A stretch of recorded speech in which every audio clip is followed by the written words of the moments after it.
Hello dear students, welcome to our Lakshmi Prasad Ideal Academy online class. I hope you are safe and good at home. You are enjoying a long time vacation. I here with you Rubel Ahmed, assistant teacher, Lakshmi Prasad Ideal Academy, Kanaigar Silen. Dear student, in my today's class, I'd like to discuss about narration for the students of class 9 and 10.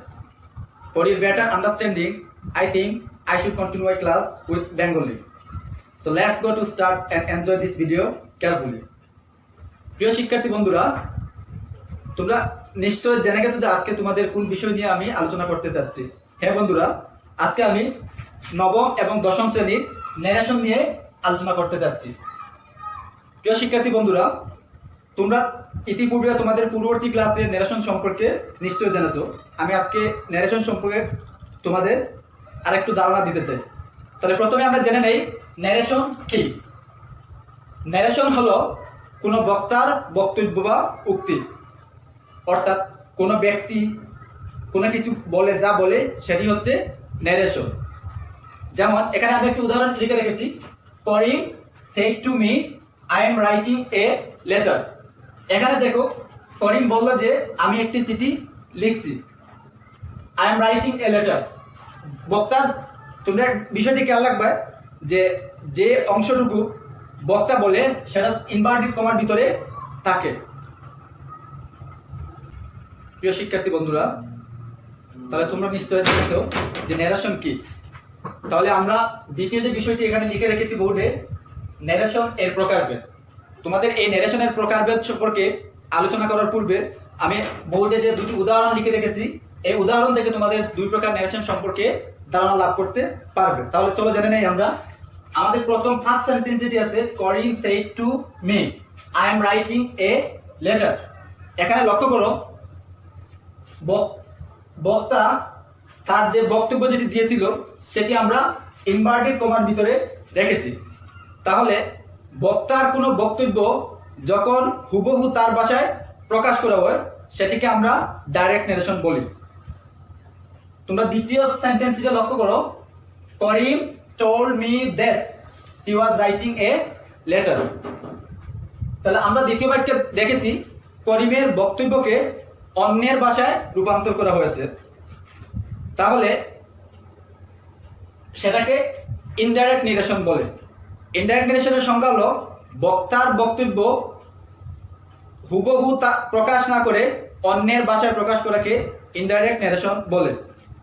প্রিয় শিক্ষার্থী বন্ধুরা, তাহলে আমরা জেনেছি যে narration কি। ন্যারেশনের প্রকারভেদ, আমরা ন্যারেশনের প্রকারভেদ পেয়েছি দুই প্রকার, ডাইরেক্ট ন্যারেশন, ইনডাইরেক্ট ন্যারেশন। প্রিয় শিক্ষার্থী বন্ধুরা, তোমরা ফার্স্ট সেন্টেন্সে লক্ষ্য করো, আমাদের ডাইরেক্ট এই ন্যারেশনের দুটি অংশ আছে, প্রথম অংশ, দ্বিতীয় অংশ। প্রথম অংশটিকে কি বলে তোমরা নিশ্চয় জানো, আমি তোমাদেরকে আবারই জানিয়ে দিচ্ছি। আমাদের প্রথম অংশটিতে যে ভার্বটি আছে, এখানে সেড লেখা আছে, এটিকে রিপোর্টিং ভার্ব বলে। এবং রিপোর্টিং ভার্ব নিয়ে যে অংশটি গঠিত হয় সেটি হচ্ছে রিপোর্টিং স্পিচ। এবং দ্বিতীয় যে অংশটি আছে, I am writing a letter, এই অংশটিকে রিপোর্টেড স্পিচ বা ক্লোজ বলে। প্রিয় শিক্ষার্থী বন্ধুরা, আমরা যখন ডাইরেক্ট থেকে ইনডাইরেক্ট ন্যারেশন করতে যাব তখন আমাদের রিপোর্টেড স্পিচে দুটি পরিবর্তন সাধিত হয়। একটি হচ্ছে টেন্সের পরিবর্তন, অপরটি হচ্ছে পার্সনের পরিবর্তন। তাহলে আমরা প্রথমে জেনে নেই টেন্সের পরিবর্তন, কিভাবে ডাইরেক্ট থেকে ইনডাইরেক্ট করার সময় টেন্স পরিবর্তন হয়। প্রিয় শিক্ষার্থী বন্ধুরা, এখানে তোমরা লক্ষ্য করো, আমাদের প্রথম যে সেন্টেন্স দেওয়া আছে করিম সেড টু মি, আমাদের এখানে রিপোর্টিং ভার্বটি আছে সেড, এটি পাস্ট ফর্মে দেওয়া আছে।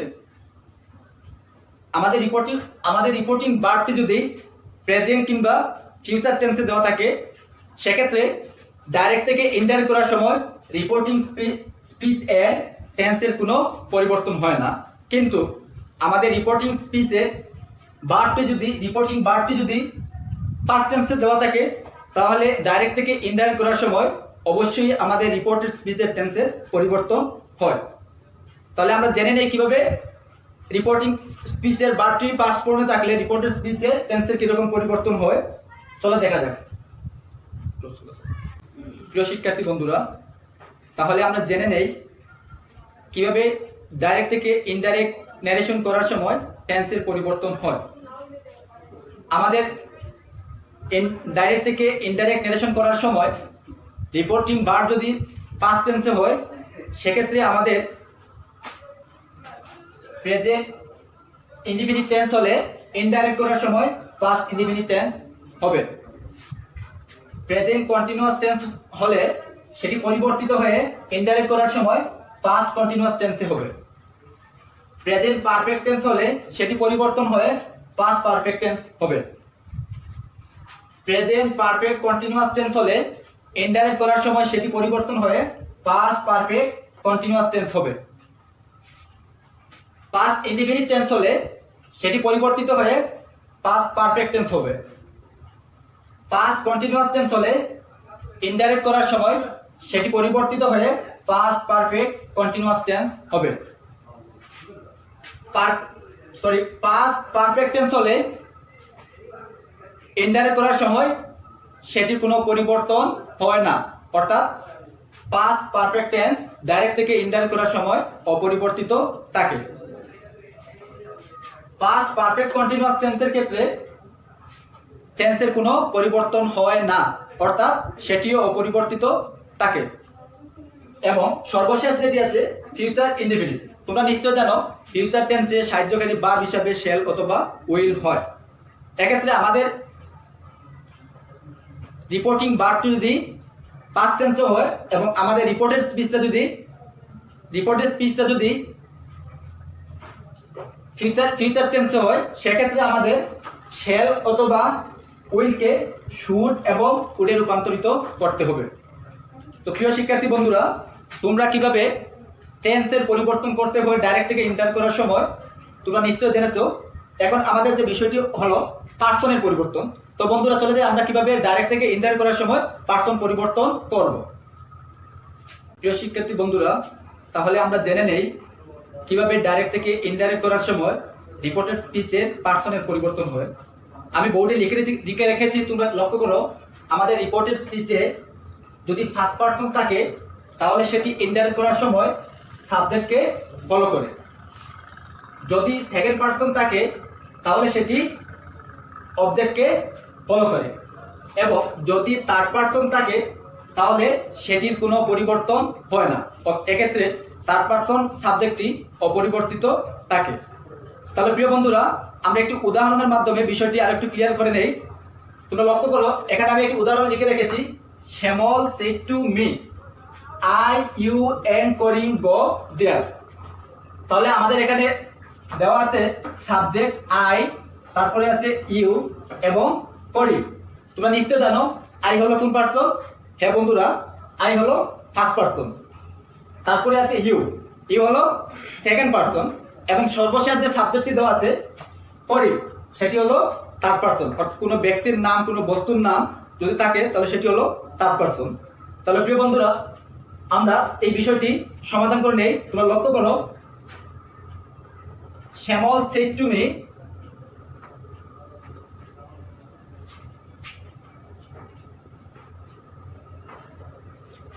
আমরা said to পরিবর্তে এখানে told বসাতে পারি। তবে আমরা লিখে নেই শ্যামল told me।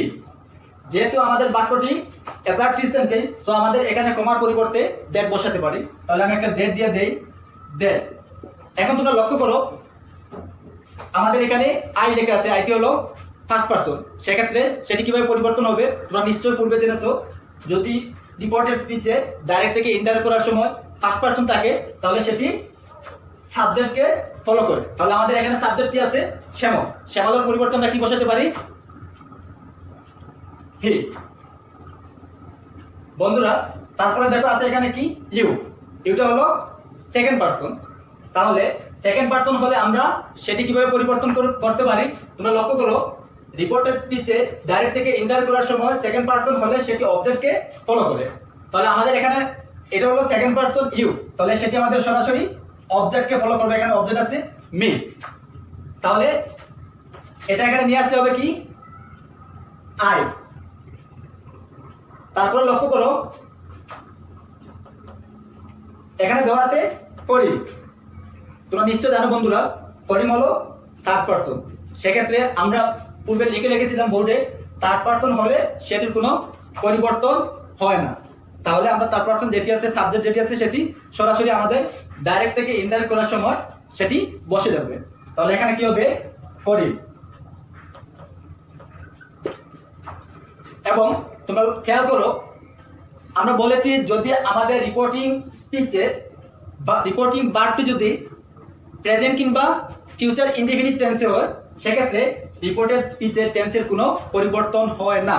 কিন্তু রিপোর্টিং ভার্বটি যদি পাস্ট টেন্সে হয় সেক্ষেত্রে আমাদের রিপোর্টেড স্পিচের টেন্সের পরিবর্তন হয়। তোমরা লক্ষ্য করো এখানে আমাদের যে ভার্বটি দেওয়া আছে গো, এবং আমাদের এই যে টোটাল যে সেন্টেন্স দেওয়া আছে I you and Karim go দেয়ার, তাহলে এটি কোন টেন্সে আছে? যেহেতু আমাদের এখানে ভার্ব আছে গো এবং ভার্বের প্রেজেন্ট ফর্ম আছে, সো আমাদের এটি প্রেজেন্ট ইনডিফিনিট টেন্স। তাহলে আমরা আমাদের রিপোর্টিং ভার্বটি পাস্ট টেন্সে আছে, সো আমাদের এটা যদি প্রেজেন্ট রিপোর্টেড স্পিচটা যদি প্রেজেন্ট ইনডিফিনিট টেন্সে হয় সেক্ষেত্রে সেটি পাস্ট ইনডিফিনিট টেন্সে হবে। তাহলে বন্ধুরা এই গর পাস্ট ফর্ম কি হবে? হ্যাঁ বন্ধুরা আমরা জানি গ যে ভার্বটি আছে সেটি হলো প্রেজেন্ট ফর্ম। এই গ ভার্বটির পাস্ট ফর্ম হলো ওয়েন এবং সেটির পাস্ট পার্টিসিপল হলো গন। তাহলে আমরা এখানে প্রেজেন্ট ইনডিফিনিট টেন্সে আছে সেটাকে পাস্ট ইনডিফিনিট টেন্স করে দিলাম। তাহলে দেখো বাক্যটি কি দাঁড়ায়। আমাদের বাক্যটি ছিল Shyamal said to me I you and Karim go there. আমরা এই ডাইরেক্ট ন্যারেশনকে যখন আমরা ইনডাইরেক্ট করেছি তখন আমাদের বাক্যটি কিভাবে পরিবর্তন হচ্ছে আমরা আবার লক্ষ্য করে নেই। আমাদের এখানে এই যে ভার্ব যেটি আছে সেড, এটি হলো রিপোর্টিং ভার্ব সেড টু। তাহলে যেহেতু আমাদের বাক্যটি অ্যাসার্টিভ সেন্টেন্স, আমরা সেড টুর পরিবর্তে টোল্ড বসাতে পারি। শ্যামল টোল্ড মি, এবং আমরা জানি অ্যাসার্টিভ সেন্টেন্সে কমার পরিবর্তে দ্যাট বসাতে হয়, সেক্ষেত্রে আমরা কি দ্যাট বসিয়ে দিলাম। তারপর লক্ষ্য করো বন্ধুরা এখানে সাবজেক্ট আছে আই ফলো করে রিপোর্টিং স্পিচের সাবজেক্টকে, সেক্ষেত্রে শ্যামলের পরিবর্তে আমরা বসাচ্ছি হি, এবং তারপরে আছে ইউ হলো সেকেন্ড পারসন এবং এই সেকেন্ড পারসন অবজেক্টকে ফলো করে। তাহলে এখানে আমরা মি পেয়েছি, মি হয়ে গেল এখানে আই, এবং লক্ষ্য করো এখানে ছিল করিম। তাহলে আমরা নিশ্চয় জানি করিমটি হলো থার্ড পারসন, সেক্ষেত্রে আমরা করিমের কোনো পরিবর্তন হয়নি, আমরা করিম যেরকম ছিল সেরকম আমরা বসিয়েছি। এরপরে আমাদের এখানে টেন্সটি ছিল প্রেজেন্ট ইনডিফিনিট টেন্স। আমাদের রিপোর্টিং ভার্বটি পাস্ট টেন্সে থাকার কারণে সেটি প্রেজেন্ট ইনডিফিনিট টেন্স পরিবর্তিত হয়ে পাস্ট ইনডিফিনিট টেন্স হয়েছে। তাহলে প্রিয় বন্ধুরা তোমরা এতক্ষণ ন্যারেশনের কিভাবে টেন্স পরিবর্তন করতে হয়, কিভাবে পার্সন পরিবর্তন করতে হয় তোমরা নিশ্চয় জেনেছো। প্রিয় শিক্ষার্থী বন্ধুরা তাহলে আমরা জেনে নেই কিভাবে ডাইরেক্ট ন্যারেশন থেকে ইনডাইরেক্ট ন্যারেশন করার সময় আমাদের রিপোর্টেড স্পিচে কিছু ওয়ার্ড দেওয়া থাকে সেগুলো পরিবর্তন করতে হয়। তোমরা লক্ষ্য করবে ডাইরেক্ট থেকে ইনডাইরেক্ট করার সময় যে ওয়ার্ডগুলো আমাদেরকে পরিবর্তন করতে হয় সেগুলো রিপোর্টেড স্পিচের ইনভার্টেড কমার ভিতরে থাকে। তাহলে প্রিয় বন্ধুরা আমি বোর্ডে লিখে রেখেছি, দেখে নেই কিভাবে ডাইরেক্ট থেকে ইনডাইরেক্ট করার সময় আমাদের কিছু ওয়ার্ড আছে সেগুলোও ডাইরেক্ট থেকে ইনডাইরেক্টে পরিবর্তন করতে হয়। এখানে আমি লিখে রেখেছি, লক্ষ্য করো যদি আমাদের ডাইরেক্ট ন্যারেশনে কাম থাকে তাহলে সেটি ইনডাইরেক্ট করার সময় পরিবর্তন হয়ে গো হবে। যদি আমাদের ডাইরেক্ট ন্যারেশনে হেয়ার থাকে তাহলে সেটি পরিবর্তন হয়ে দেয়ার হবে। ডাইরেক্ট ন্যারেশনে যদি না থাকে তাহলে ইনডাইরেক্ট করার সময় সেটি পরিবর্তন হয়ে দেন হবে। যদি টু ডে থাকে তাহলে সেটি পরিবর্তিত হয়ে দ্যাট ডে হবে। যদি দিস থাকে তাহলে সেটি পরিবর্তিত হয়ে দ্যাট হবে। যদি দেশ থাকে তাহলে সেটি পরিবর্তিত হয়ে দোজ হবে। যদি দিস ডে থাকে তাহলে সেটি ডাইরেক্ট থেকে ইনডাইরেক্ট করার সময় পরিবর্তিত হয়ে দ্যাট ডে হবে। যদি ইয়েস্টারডে থাকে তাহলে ইনডাইরেক্ট করার সময় সেটি পরিবর্তিত হয়ে দ্য প্রিভিয়াস ডে হবে। যদি টুমরো থাকে তাহলে সেটি পরিবর্তিত হয়ে ইনডাইরেক্ট ন্যারেশনে হবে দ্য নেক্সট ডে অথবা দ্য ফলোইং ডে। আমাদের ডাইরেক্ট ন্যারেশনের রিপোর্টেড স্পিচে যদি টু নাইট থাকে তাহলে সেটি ইনডাইরেক্ট করার সময় পরিবর্তিত হয়ে দ্যাট নাইট হবে। যদি লাস্ট নাইট থাকে তাহলে সেটি পরিবর্তিত হয়ে দ্য প্রিভিয়াস নাইট হবে। এবং সর্বশেষে যেটি আছে দাস, যদি আমাদের ইনডাইরেক্ট স্পিচে দাস থাকে তাহলে সেটি পরিবর্তিত হয়ে সো হবে। প্রিয় শিক্ষার্থী বন্ধুরা, তাহলে আমরা আজকের ক্লাসে কি জানলাম? ন্যারেশন কি, ন্যারেশনের প্রকারভেদ, কিভাবে পার্সন পরিবর্তন করতে হয়, কিভাবে টেন্স পরিবর্তন করতে হয়। তাহলে আজকে এ পর্যন্তই, দেখা হবে আগামী ক্লাসে। সবাই ভালো থেকো, সুস্থ থেকো, আল্লাহ হাফেজ।